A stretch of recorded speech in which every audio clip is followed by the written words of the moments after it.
Ici, on célèbre 10 ans d'engagement dans la transition énergétique. On a commencé donc tout simplement par l'apport de nouveaux matériels, avec les premiers véhicules comme on a à l'extérieur qui sont arrivés en 2015. On avait cet impact-là de valorisation économique. Et dans le même temps, des clients, des gros donneurs d'ordre, distributeurs, Auchan pour ne pas les citer, c'était un phénomène déclencheur qui nous disait qu'est-ce que l'on peut faire pour aller diminuer la part CO2. Et c'est là où en fait on a vu qu'en maillant en fait très pragmatiquement le gaz avec un même véhicule, on peut faire du gaz gris et du biogaz. Donc depuis le début, on a vu le potentiel du gaz avec ce bio-GNC. C'est très propre au bio-GNV.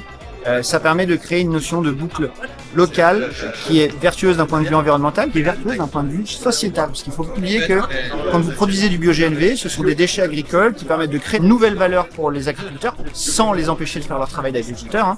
Et une partie de ce qui est produit par l'utiliseur retourne à la terre et limite les entrants qu'ils ont besoin d'acheter, les entrants chimiques industriels. Donc en fait, on crée une boucle très intéressante au niveau du territoire et en plus, on assainit également les terres puisqu'on traite moins.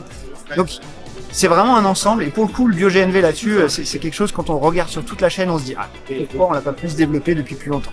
C'est pas grave. Regardons devant nous, on a déjà tout ce qui est fait est déjà très bien. On va avoir un mix, sauf si l'Europe nous empêche de le faire, mais il y aura un mix énergétique et on sera obligé de fonctionner avec le mix énergétique puisque faire autrement, ça n'a pas de sens. Aucune énergie alternative n'est capable de rembourser à 100% le diesel qu'on utilise aujourd'hui.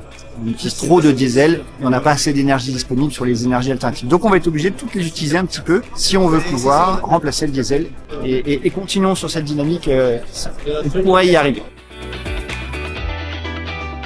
Lorsqu'on a commencé le projet Équilibre, projet collaboratif avec 7 transporteurs, en 2014, c'était pas non plus très évident d'associer les transporteurs entre eux, d'associer les laboratoires de recherche, d'associer les bureaux d'études, de sortir de notre zone de confort. Donc ça a été vraiment très important. On a beaucoup appris. Et on se rend compte que, même 10 ans après, on a encore besoin de cette énergie-là. Pour nous, la transition avec les 6 énergies qu'on a, elle est déjà bien engagée. 68% des kilomètres faits hors gasoil, c'est pas anodin.